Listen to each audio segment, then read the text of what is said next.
Bonjour et bienvenue à cette nouvelle édition du Bulletin des régions, une émission produite grâce à la collaboration des télévisions communautaires associées à Cogeco. Bonne émission.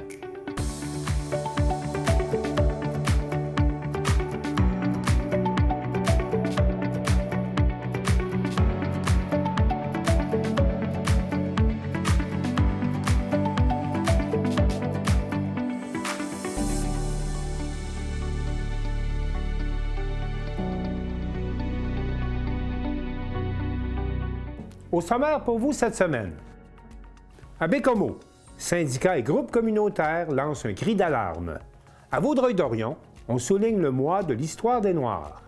Sur la côte de Gaspé, une campagne d'achat local afin que tout le monde y gagne. À Saint-Raymond, la garderie des Matelots poursuit son développement avec l'aide de plusieurs partenaires de la région de Portneuf. La visitation de l'île du Pas est le berceau des Drainville, une famille mordue de politique. Dans la région de Lillet, une initiative pour stimuler un sentiment d'appartenance des adolescents envers le territoire. À l'île aux Coudres, on rencontre les Frappés du canot à glace, une équipe de Français qui apprivoise ce sport unique. À Sainte-Angèle-de-Mérici, on prépare la 3e édition du Ice Cross. Le club de ski de fond du Mont-Climont, à Lac-au-Saumon, sera bien représenté à la finale des Jeux du Québec. Mais pour commencer ce bulletin des régions, rendons-nous à Chandler, où Simon Thériault, de Télévague, nous rapporte que l'investissement de 2,3 millions de dollars en imagerie médicale au centre hospitalier de Chandler est non seulement une très bonne nouvelle pour les patients de la région, mais aussi pour les jeunes qui voudraient faire carrière à titre de technicien. On écoute son reportage. Un laboratoire de médecine nucléaire à la fine pointe de la technologie a été mis en place au centre hospitalier de Chandler après un investissement de 2 320 000 $. L'espace a été rénové et une des 2 caméras gamma remplacées, permettant entre autres de diminuer la durée de certains examens en imagerie médicale. Tony Couture, assistant-chef technologue au CI3S de la Gaspésie, nous explique en quoi consiste un examen en imagerie médicale pour un patient. Si on part du début, mettons un patient qui viendrait, là, la première chose, cette personne-là va aller au secrétariat de la radiologie et de la médecine nucléaire, sont un à côté de l'autre. Il y a 2 secrétaires qui accueillent les patients.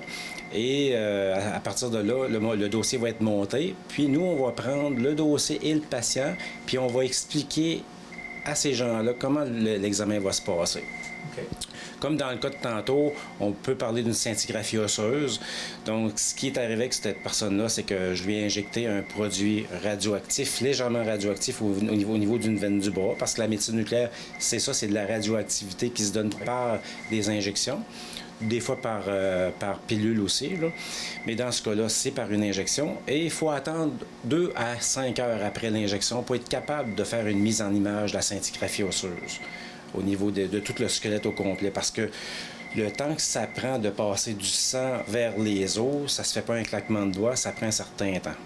Un patient qui vient ici n'a pas à être nerveux, c'est vraiment bien traité. Oui, c'est juste souvent, les gens, 95% du temps, les gens sont nerveux parce qu'ils connaissent pas ça. OK. Ouais, une fois qu'ils l'ont connu, ça va tout le temps bien, comme le reste. Ouais. Quelqu'un n'a pas peur d'aller passer un tapis roulant régulier ou n'a pas peur d'aller passer un rayon X en général, parce qu'on a tous connu ça depuis... on fait du tapis roulant quand on est dans un gym, on passe des rayons X depuis qu'on est tout petit, on sait c'est quoi. Mais la médecine nucléaire, un peu moins. Juste le nom, c'est ça, c'est le nom nucléaire, ça fait peur un peu, hein?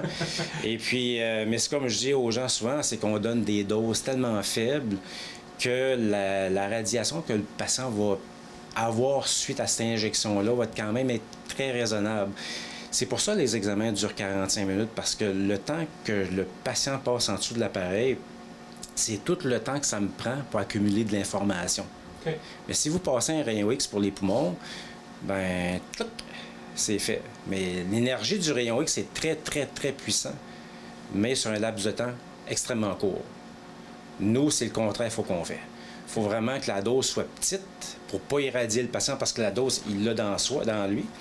Mais on augmente nos temps d'examen, par contre, de beaucoup. Là, on parle des fois d'une heure, 45 minutes, une demi-heure, tout dépendant de qu'est-ce qu'on regarde. Là. C'est ça, mais le patient, il est confortable. Ben oui, il y a des petits coussins, puis on est là aussi. S'il y a quelque chose, il nous le dit. Bien sûr, oui. Okay. Puis toi, dans le laboratoire, ton équipe, est-ce que tu recherches d'autres personnes? Ou... Oui. Présentement, on est à 50% des effectifs. Okay. On est seulement 2. On devrait être 4. Il y a 2 postes présentement de disponibles. Là, tout de suite. Okay, là, on pourrait, s'il y a quelqu'un qui mettrait son CV à la table, qui a des compétences, on l'engage. Même que, je vous dirais, pour les jeunes étudiants de la place, là, de la Gaspésie, qui sont au secondaire 5, qui voudraient faire un cheminement dans un milieu de la santé, faire un diplôme d'études collégiales qui est intéressant, qui est valorisant dans un département, puis venir travailler dans un département qui est flambant neuf. Ah oui. Bien, nous, ce qu'on fait, c'est qu'à l'hôpital, on est capable de donner des bourses aux étudiants. Okay, pour la 2e et la 3e année. Je n'irai pas dans les détails, là, mais on est capable d'aider beaucoup les étudiants pour les aider financièrement dans leur processus d'études, que ce soit à Montréal ou maintenant à Québec, parce qu'ils donnent des formations à Québec là, maintenant pour la technique de médecine nucléaire. Fait que, puis après ça, bien, ils ont un travail assuré en revenant. Okay. Qui les attendent. Qui arrivent en région. Qui reviennent chez eux, puis à ce moment-là, tu sais, financièrement, tu es aidé, puis tu as une job aussi de garantie. Ce qui n'était pas le cas dans mon temps. C'est intéressant. Puis si les gens veulent postuler, ils vont sur le site web du C3S. Oui, ils peuvent faire ça. Ils peuvent faire ça aussi. Tu sais. Fait que, puis ce que je dis souvent là, aux médias, c'est que si un jeune qui m'écoute présentement puis qui a le goût, qui a le goût de venir voir, parce que c'est bien beau de dire médecine nucléaire puis d'aller googler ça, là, mais venez me voir. Venez nous le dire. C'est sûr que là, je vais les acheminer aux bonnes personnes pour faire ça de la bonne manière, là, mais venez me trouver, puis on va passer du temps ensemble. On va se prévoir une plage horaire, puis je vais vous montrer de quoi que ça a l'air. C'est quoi ça, un laboratoire de médecine nucléaire? C'est quoi une caméra? Comment ça fonctionne? Les images, ça a l'air de quoi? Ça donne une bonne idée. OK, moi, j'aimerais ça faire ça, ou pas. Mais on est prêt à accueillir les jeunes, là. Bon, s'ils veulent venir. Le message est lancé. Puis c'est ça, c'est vraiment un investissement important pour la région. Puis je crois que vous avez eu quelques partenaires de Chandler aussi qui vous ont aidé au financement. Oui. Il y a eu des entrepreneurs de la place qui ont mis de l'argent là, de façon récurrente dans la fondation. Il y a bien entendu les Lions. Avec les Lions, 100 000, là, 200 000 total avec la fondation. Donc, sans les gens, sans la population, on ne pourrait pas y arriver. C'est sûr et certain. Puis, le gouvernement a ses limites au niveau financier aussi. Fait que d'avoir l'aide des gens, ben on les remercie beaucoup. Bon, ben c'est une très belle nouvelle pour la région. Fait que merci beaucoup pour ton temps. C'est très apprécié. Ça me fait plaisir. Puis, n'hésitez pas à venir faire un tour si jamais ça vous intéresse de visiter.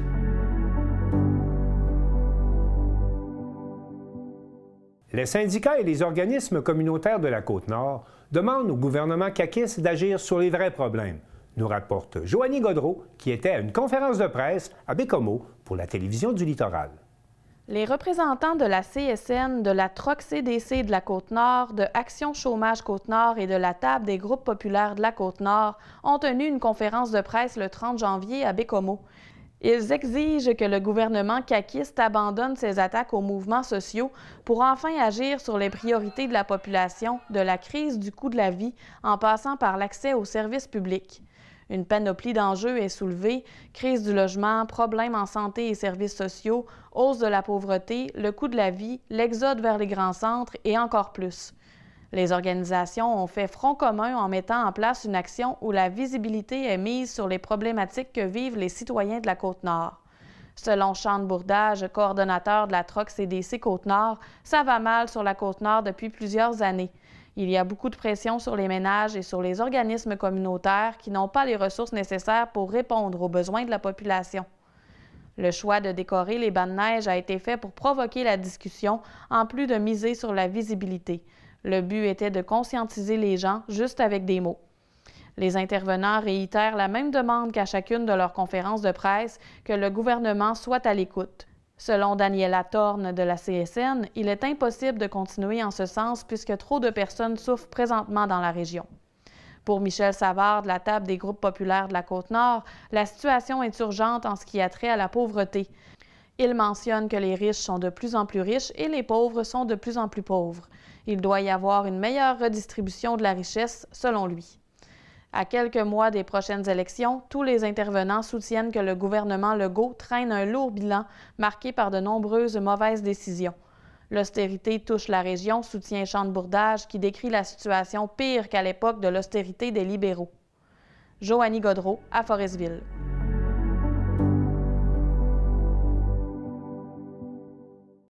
Afin de souligner le début du mois de l'Histoire des Noirs, l'Association des personnes d'origine africaine et caribéenne de Vaudreuil-Soulanges a organisé un grand rassemblement sous le thème « Au village ».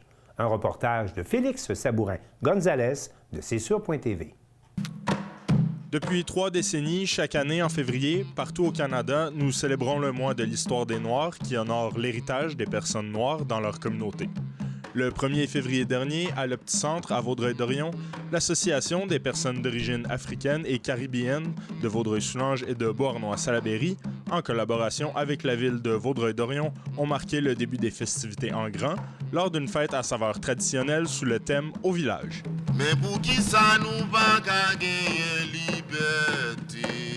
Pourquoi est-ce que c'est important pour la POAC de faire la promotion du mois de l'Histoire des Noirs à chaque année?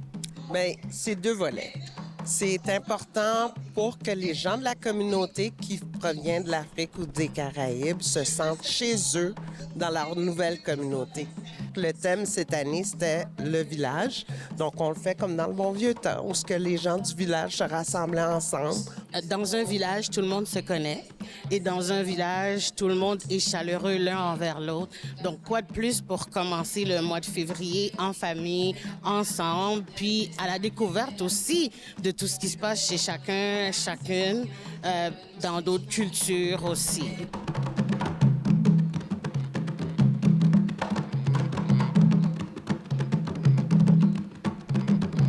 Pouvez-vous m'expliquer la signification de la danse d'ouverture que vous avez faite tantôt?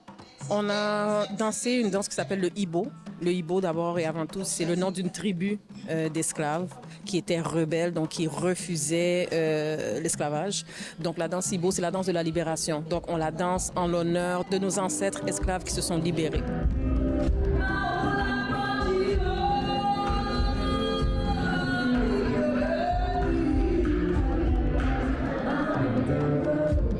Le mois de l'Histoire des Noirs a pour objectif de mettre l'accent sur la continuité et la résilience. Un moment pour réfléchir collectivement aux réalisations historiques tout en inspirant les possibilités futures. C'est une journée pour nous où on peut fêter l'histoire des Noirs, non seulement dans notre communauté de Vaudreuil, mais à travers le pays. Aux côtés de cette communauté, merci de reconnaître que l'histoire des Noirs n'est pas seulement un chapitre à part dans un manuel d'histoire, mais bien l'encre qui a servi à écrire ce livre.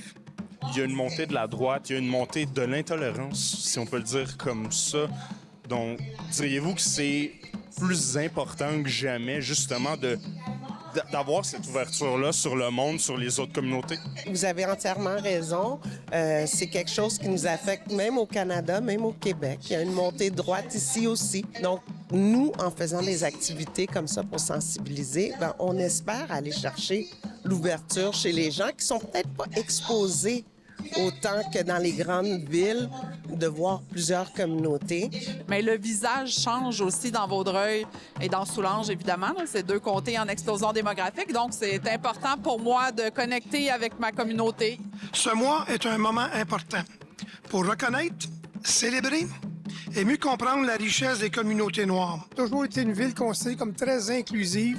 On a mis beaucoup de programmes pour que les communautés puissent se parler entre eux autres. Puis franchement, c'est pour nous une richesse d'avoir une culture, plusieurs cultures à Vaudreuil-Dorion, puis de pouvoir être témoin de ça. Aujourd'hui, on célèbre plus qu'un mois. On célèbre une histoire vivante, une histoire debout, une histoire en mouvement. À noter que tout au long du mois de février, de nombreuses activités se dérouleront dans la région afin de découvrir, célébrer et partager la richesse des cultures afro-caribéennes.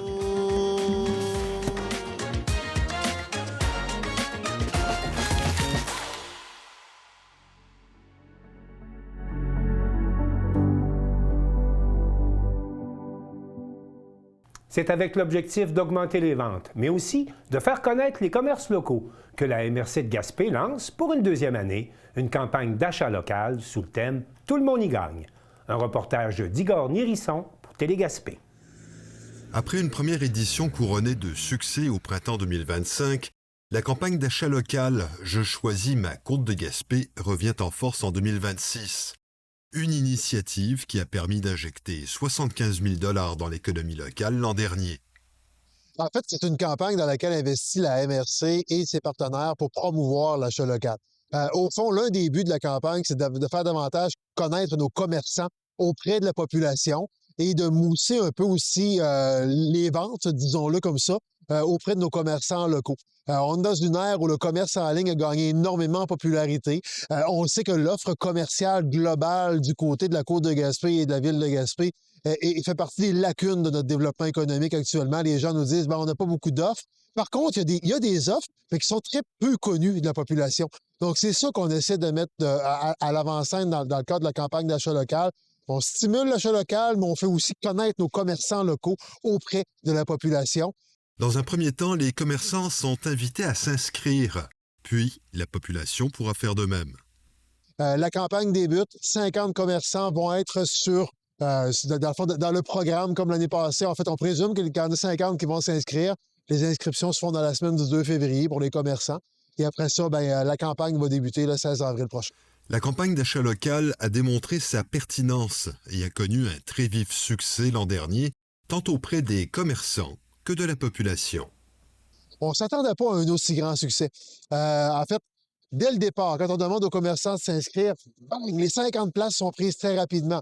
Ensuite, on lançait à la population l'année passée et ça n'a même pas pris une demi-journée que tout ce qu'on avait de disponible en carte cadeau, je dirais, se sont écoulés en même pas une demi-journée. Alors qu'on s'attendait à ce que ça prenne une semaine ou deux avant que ça finisse par passer. Donc, campagne qui a fonctionné à merveille, d'où le fait qu'on revienne dans une deuxième année. Le principe de fonctionnement est relativement simple et très avantageux. Grosso modo, il y a pour 75 000 $ d'achat local qui va encore se faire cette année grâce à cette campagne-là. Pour chaque tranche de 100 $, les citoyens reçoivent 150 $. Bref, toi, mon ami Igor, tu arrives, tu prends une carte cadeau de 100 $ dans un commerce local, la MRC t'ajoute 50 $. Donc, ton 100 $ devient 150 $ d'achat local. C'est intéressant. Cette campagne d'achat local est également l'occasion de découvrir les commerçants locaux. Et on invite aussi les gens à acheter chez plus d'un commerçant, de sorte qu'ils doivent découvrir des commerçants. Puis l'année passée, d'ailleurs, 20 % des gens qui ont embarqué ont acheté dans un commerce qu'ils ne connaissaient pas. Donc, il faut croire que ça a fonctionné comme démarche. Il y a des commerces qui se sont fait connaître et des citoyens qui en ont profité. 2 dates sont à retenir. Le 2 février, les entreprises pourront s'inscrire. Pour être admissibles, elles doivent avoir leur place d'affaires sur le territoire de la MRC, être propriétaire local à plus de 50 % et accepter le paiement par carte de crédit. Le 16 avril, à 19 h, les citoyens pourront acheter leurs bons sur la plateforme Hello et profiter de la bonification de 50 %. Tous les détails sont disponibles sur le site Internet et les réseaux sociaux de la MRC de la Côte de Gaspé. Ici Igor Nérisson, journaliste IJL pour Télé-Gaspé.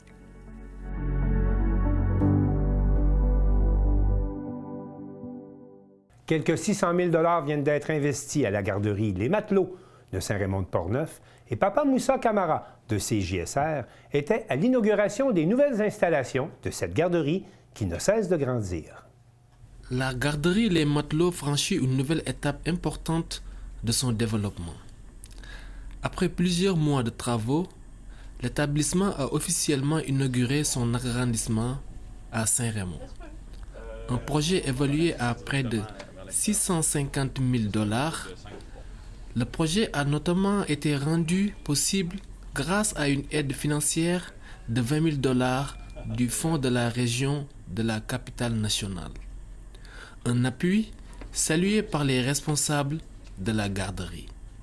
Merci beaucoup, M. Alain, et aussi à votre équipe de la MRC. Donc, pour le fonds, effectivement, on bénéficie d'une aide financière de 20 000 $, donc c'est vraiment très apprécié. Concrètement, les travaux ont permis l'ajout de 2 nouveaux locaux, d'un bureau administratif, ainsi que l'amélioration des espaces extérieurs et des installations sanitaires. Il y avait vraiment un besoin, sauf que ce qu'on me disait, c'est que c'est une augmentation de capacité sans travaux. Donc, je ne pouvais pas faire de travaux ou de construction. C'est pour ça que je n'ai pas été accepté pour passer de 92 à 100. Donc, là, j'ai dit, bon, mais si je veux vraiment que ça bouge à un moment donné, il va falloir que j'ai une poule pour qu'éventuellement elle puisse pondre un œuf. Donc, pour faire une image. Alors, c'est pour ça qu'on s'est dit, regarde, on fonce. Oui, c'est un risque, tu sais, mais on va faire un local qui va être tellement beau, accueillant et prêt que la journée qu'il va avoir une opportunité, on va être là pour la saisir. Donc, c'est ce qu'on a fait. Grâce à cet agrandissement, la garderie peut maintenant accueillir jusqu'à 92 enfants, avec 8 places supplémentaires déjà prêtes, en attente d'une autorisation du ministère de la Famille. Un enjeu important dans un contexte où la demande pour des places subventionnées demeure très élevée dans Portneuf. Ici, c'est attractif pour toutes ces familles des municipalités environnantes. Donc, en fait, le ministère actuellement, puis on nous disait dans une correspondance qu'on a eue très récemment avec le ministère que félicitons Guillaume d'être justement proactif et puis qu'on espère très bientôt pouvoir ouvrir un nouvel appel de projet, puis ça va lui permettre de décrocher les 8 places. Plusieurs élus et représentants de la MRC de Portneuf ont assisté à cette conférence de presse vendredi, démontrant l'importance accordée au développement des services de proximité dans la région. Puis moi, ce que je trouve en tant que préfet, c'est que en plus d'être dans la gamme de nouveaux jeunes entrepreneurs créatifs, Guillaume y offre des places en garderie pour les jeunes familles qui, eux autres aussi, demeurent notre main-d'œuvre locale. Ça nous aide à garder notre monde compétent et notre main-d'œuvre locale chez nous, tout en attirant des nouvelles entreprises et une nouvelle dynamique. Fait que le message que ça me passe, moi, ce qu'on vit ce matin, c'est que Portneuf, là, on est en santé économique. Puis cette santé-là, elle est due justement à nos jeunes entrepreneurs, aux jeunes fonceurs, aux jeunes créatifs qui auront, dans le futur, à développer notre secteur. Fait qu'il faut en être fier. Le projet a aussi bénéficié d'une contribution financière de 5 000 $ de la municipalité de Saint-Raymond. C'est particulièrement fier de voir ce qui est devenu la garderie des matelots. Vous avez commencé avec une entreprise privée. Où c'était plus risqué d'investir votre argent dans une entreprise où vous étiez à part des autres garderies où il fallait que les gens payent plus cher pour venir faire garder leurs enfants ici. Vous avez travaillé avec le député. Et moi, je vous félicite de ce que vous avez fait, de ce qu'est la garderie des matelots aujourd'hui. C'est vraiment un besoin pour Saint-Raymond. Un soutien qui témoigne de l'importance stratégique des services de garde pour l'attractivité et la vitalité économique du territoire. Au-delà des infrastructures, l'agrandissement permet également de renforcer les services offerts, notamment par l'intégration d'un soutien spécialisé pour les enfants ayant des besoins particuliers, sans frais supplémentaires pour les parents. Et un des éléments qui est vraiment précieux et intéressant, c'est qu'on peut aider des enfants avec des besoins particuliers, que ce soit comportemental, le langage, la motricité. On peut obtenir de l'aide financière pour faire un suivi auprès de ces enfants-là. Donc, d'où le pourquoi aujourd'hui on a une éducatrice spécialisée qui travaille pour la garderie. Sur le plan de l'emploi, la garderie compte maintenant une vingtaine d'employés. En attendant l'ouverture éventuelle des 8 dernières places disponibles, la garderie Les Matelots se dit prête à agir rapidement dès qu'un nouvel appel de projet sera lancé. Pour les familles de la région, cet arrondissement représente une avancée concrète vers un meilleur accès aux services de garde. Un exemple de développement local où services aux familles, économie régionale et qualité de vie avancent main dans la main. Papa Moussa Camara, depuis Saint-Raymond, pour CJSR.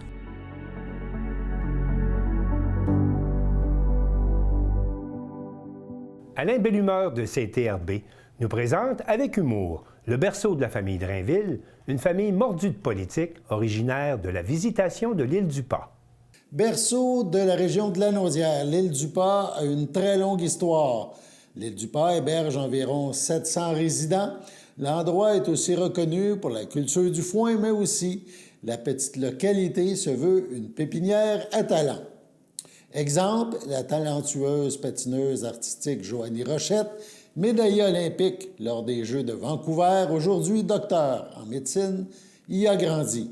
Il y a aussi les Drainville, et plusieurs de ces Drainville de l'île du Pas touchent à la politique.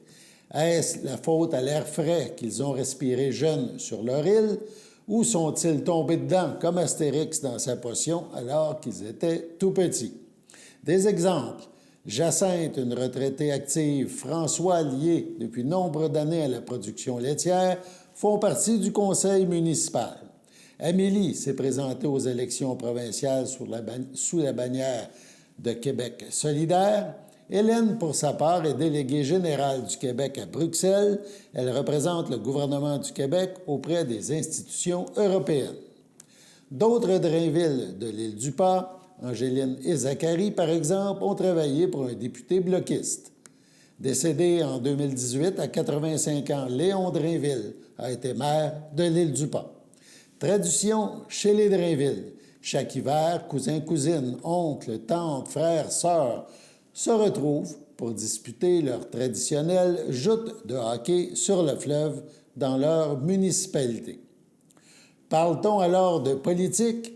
Oui, nous dit-on, jusqu'à ce que la discussion s'enflamme.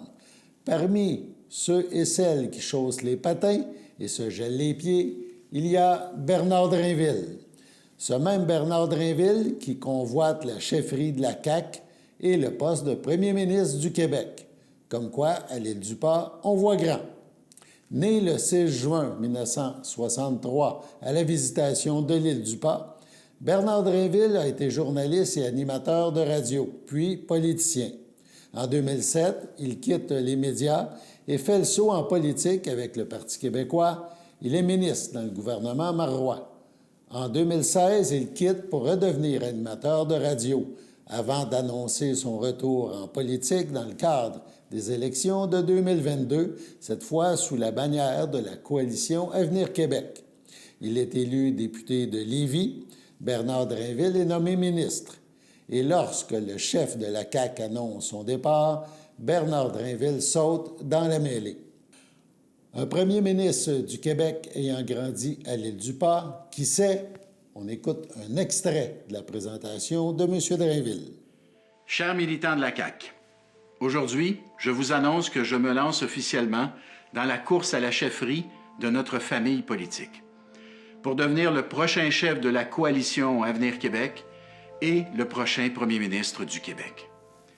L'île du Pas se veut le berceau de la région de Lanaudière, mais aussi le berceau d'aventures humaines bien particulières qui façonnent notre histoire ici et ailleurs.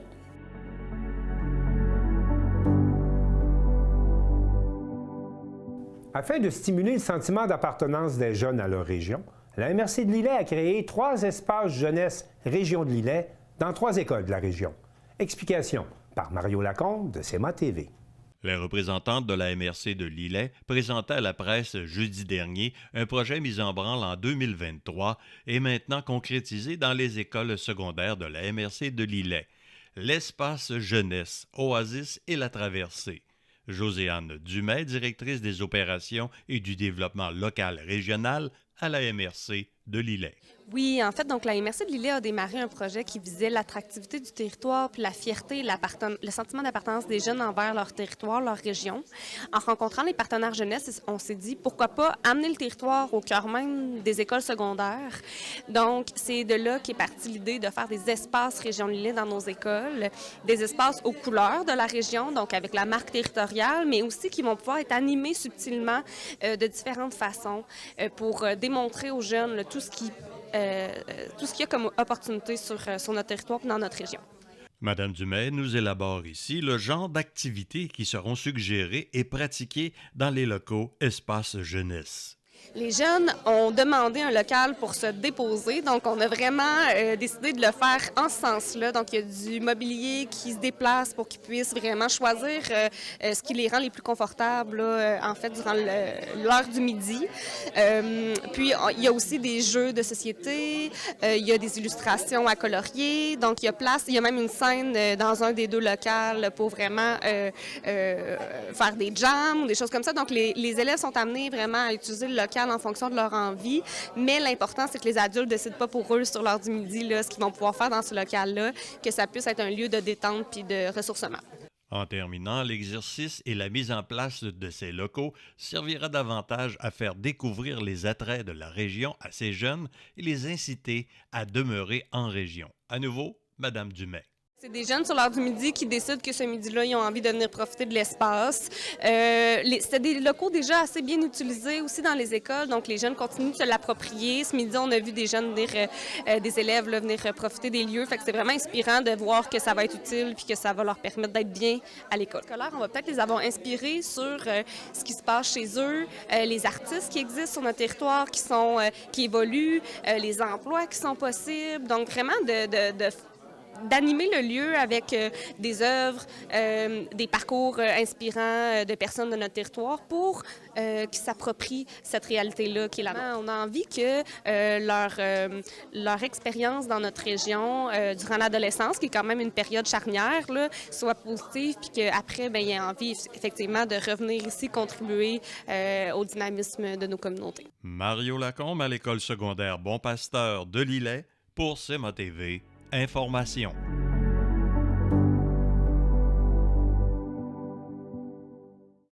Ce qui était d'abord une expérience unique de canot sur glace pour un groupe de sportifs français se transforme en camp annuel d'entraînement à l'île aux Coudres.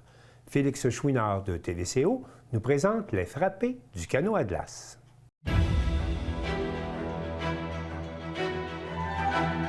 Les frappés du canot, ce sont 5 Français qui, à chaque année depuis 5 ans, débarquent ici, à l'île aux Coudres, pour pratiquer un sport typiquement québécois, le canot à glace. Nous sommes allés les rencontrer.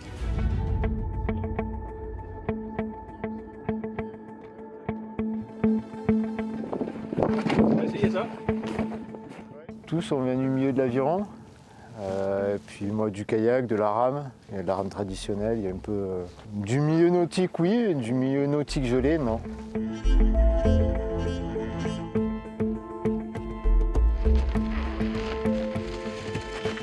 Moi, c'est un voyage que j'ai fait en 2003 avec des amis. On est venu voir au carnaval, on a vu le canot à glace. Et puis moi, ça m'a plu. Donc je suis revenu en 2004 à rencontrer des canotiers. J'ai fait 2-3 pratiques et les préliminaires de la course de Québec. Et j'aurais dit que je viendrais avec une équipe en 2005. Il y en a 2 qui m'ont suivi, un qui est toujours là. Un autre qui est parti hier, tout à l'heure, parce qu'il s'est blessé. Puis depuis, moi je suis venu tous les ans.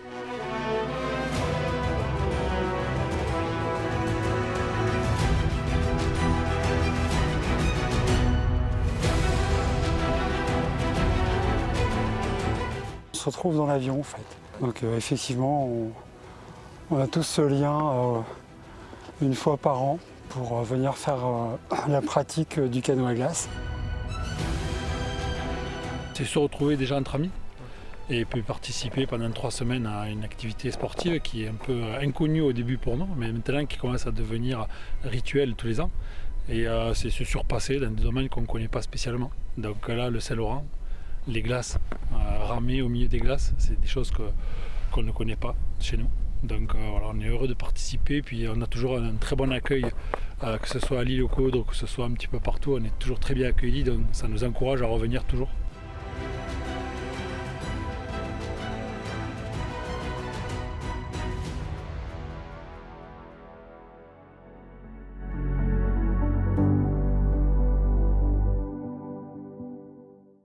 Marc Després de la télévision de la Métis fait le point sur les préparatifs de la 3e édition du Ice Cross qui aura lieu les 20 et 21 février prochains à Saint-Angèle-de-Mérici.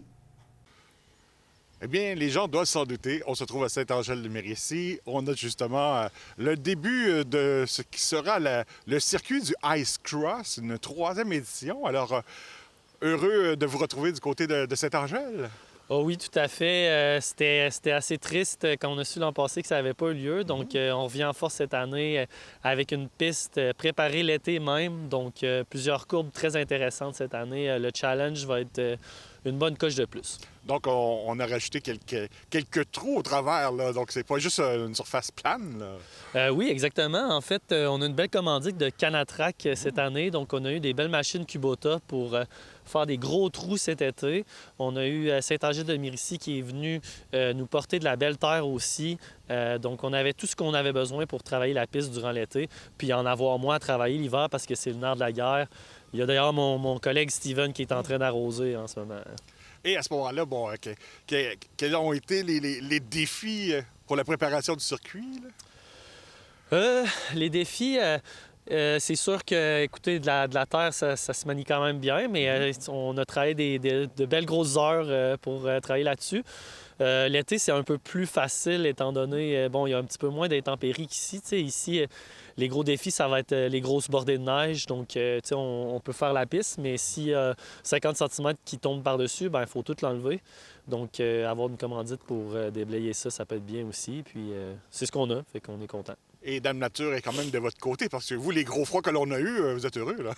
Ah ouais, tout à fait. En fait, ça gèle super bien. Je vous confirme ça, là. Cette nuit, j'ai travaillé pas mal. Puis Steven, ce matin, disons que je passais une fois, puis 10 minutes plus tard, je pouvais arroser encore. Donc, ça donne super bien dans ce temps-là. On y va, puis on fait plusieurs couches. Et à ce moment-là, pour les participants, on parle de quel âge à quel âge? C'est autant hommes que femmes, là? Très bonne question. On m'a posé la question récemment. En fait, c'est à partir de 12 ans, assez surprenamment. Puis, pour les juniors, ça va jusqu'à 21 ans. Puis, pour les seniors, en fait, les gens peuvent s'inscrire à partir de 16 ans ou 17. Puis, ça prend permission des parents, évidemment, dans ces cas-ci. C'est ça. Et puis, à ce moment-là, est-ce que avoir une condition particulière, c'est être en forme, ça, c'est sûr et certain, là? Oui, c'est sûr qu'être en forme, c'est un plus. Je pense qu'il faut être assez bon patineur, puis aussi être assez acrobatique, là, dans le sens où peut-être avoir de l'expérience en rollerblade ou en ski, ou ça prend des combinaisons de skills. Il faudrait que je trouve le mot français. Là. Mais à ce moment-là, donc, technique. Oui, c'est ça. La technique idéale, là, parce que, bon, c'est sûr certain qu'avec les bosses que l'on voit, on risque de tomber, là. Exact. Oui, effectivement, il y a les bosses, d'ailleurs, sont quand même assez profondes cette année. On va chercher même jusqu'à du 8 pieds de profond pour remonter. Il faut esquiver des obstacles qui peuvent aller jusqu'à environ 5 pieds également. Donc, c'est très challengeant. Est-ce que, à ce moment-là, aujourd'hui, vous l'organisez, mais est-ce que vous êtes compétiteur habituellement dans d'autres courses? Ou... Oui, en fait, je suis compétiteur aussi cette année. Oui, OK. Oui, un n'empêche pas l'autre. Oui, exact. Mais ça fait 15 ans que je pratique ce sport. Okay. J'ai commencé à Québec en 2012. Donc, c'est ça qui m'a donné la piqûre, puis qui aujourd'hui fait que je suis en train d'en construire pour un peu continuer, en fait, pour que les gens puissent avoir la même piqûre que moi par rapport au sport. Et à ce moment-là, est-ce qu'il y a plusieurs catégories ou c'est une catégorie seulement? Ou... Oui, dès cette année, en fait, on a rajouté une catégorie. On a rajouté la catégorie amateur. Ça permet aux gens de payer peut-être un petit peu moins puis d'essayer le sport. Au moins sans avoir un classement mondial. Oui, exactement. OK, donc ça veut dire que c'est une piste quand même, malgré la préparation, tout le monde pourra l'essayer, là. Oui, tout à fait. En fait, c'est sûr que ça prend... la première fois, ça prend un coaching quelconque. Puis, en fait, les gens sont tellement sympathiques ici. Tous les athlètes vont voir un nouveau arriver, puis ils vont descendre avec lui la première fois. Là, vont comme s'enlever une pratique pour aider les gens parce que c'est une communauté vraiment bien là, au niveau de s'entraider par rapport au sport. Là. Donc, c'est ça. Donc, les participants là, sont très serviables à ce moment-là. Oui, exactement. Ouais. Et donc, qu'est-ce qu'on pourrait dire aux gens à la maison? Bon, de venir voir, mais ceux qui veulent l'essayer, au moins tenter leur chance. Ben oui, tout à fait. C'est exactement pour ça qu'on fait l'événement. C'est vraiment pour que les gens viennent l'essayer, puis que en fait, on veut que cette course-là ait lieu pour des années à venir, à toutes les années. Donc, on veut vraiment qu'il y ait de plus en plus de gens qui viennent s'intégrer au sport. Et de réussir à faire ça quand même hors des grands circuits, ça aussi, bon, même si on est un plus petit village, on peut démontrer qu'on est capable d'organiser de tels événements. Oui, tout à fait. Puis en fait, quand on regarde la difficulté du parcours, je vous dirais que ça fait quelques années quand même qu'on n'a pas vu ce niveau-là là, de difficulté. Donc oui, tout à fait. C'est même au-delà des attentes, je pense, pour un village d'avoir un événement de cette envergure-là. Donc, si on n'a jamais vu une telle activité, parce que ça fait un arrêt l'année dernière, 20-21 février, c'est à Saint-Angèle qu'il faut venir. Là. Oui, tout à fait. Il n'y aura aucune autre place en Amérique du Nord qui aura ce calibre-là. Donc, on se souhaite le maximum de gens. Yes! Merci. Merci à toi.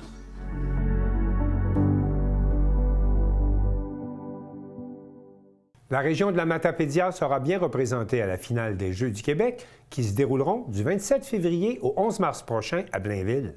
Et Carl Blanchette de la télévision de la Matapédia a rencontré la jeune athlète Élisabeth Hébert qui s'entraîne avec le club de ski de fond du Mont-Climont dans l'espoir de remporter une médaille en ski de fond. C'est la finale des Jeux du Québec qui approche à grands pas du 27 février au 7 mars. Il y aura plusieurs athlètes matapédiens qui sont dans cette finale. Donc, il y aura Stella Rose Cyr et Anne Robichaud pour le patinage de vitesse, Ludovic Allard en judo, Abigail Allard en patinage artistique, Mia-Jade Caron et Élisabeth Hébert au niveau du ski de fond. Nous avons été à la rencontre d'une de ces athlètes qui est Élisabeth Hébert. Nous avons décidé de lui parler un peu de son cheminement, de l'entraînement, de qu'est-ce que ça prend pour se rendre aux Jeux du Québec.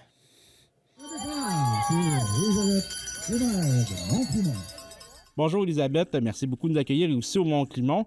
Tu t'es qualifiée pour les Jeux du Québec cette année. J'aimerais ça savoir, premièrement, c'est quoi l'entraînement que tu fais pour pouvoir faire ces Jeux du Québec-là? En fait, je fais beaucoup d'entraînements. Par semaine, on fait au moins 4 entraînements. Le mardi, jeudi, samedi puis dimanche. Puis sinon, j'ai du gym. C'est ça. J'imagine que tu fais beaucoup d'entraînements avec l'aide de tes coachs qui t'accompagnent présentement. Oui. Voici Pascal Godet puis Claude Richard. Ça fait combien de temps que tu fais du ski de fond? Oh, ça doit faire au moins 4-5 ans. Puis, c'est quoi les conditions idéales pour toi quand tu fais du ski de fond? Comme là, présentement, il y a une petite neige dehors.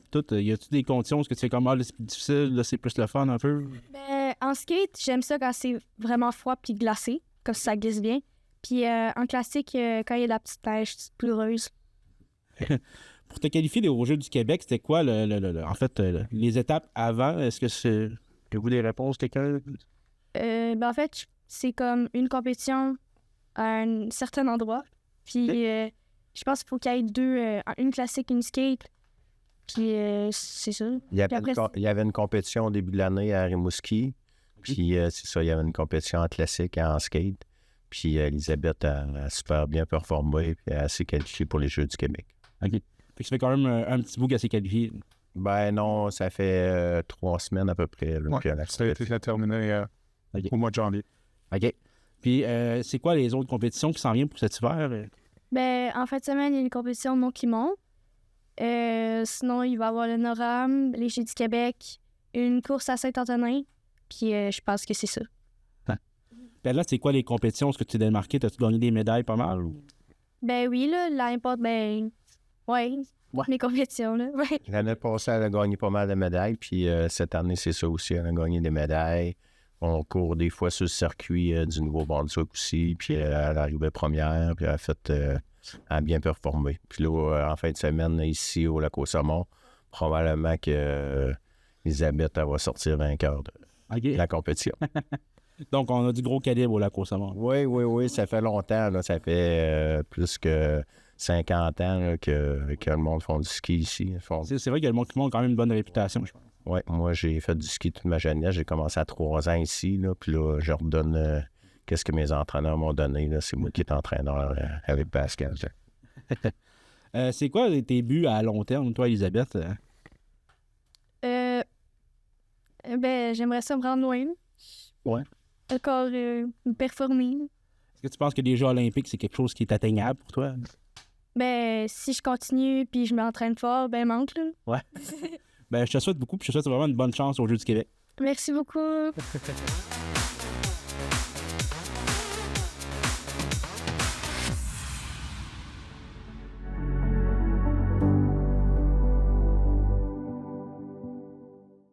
C'est tout pour le bulletin des régions cette semaine. J'espère que cela vous a plu. Je remercie toutes les stations de télévision participantes et je vous dis à bientôt.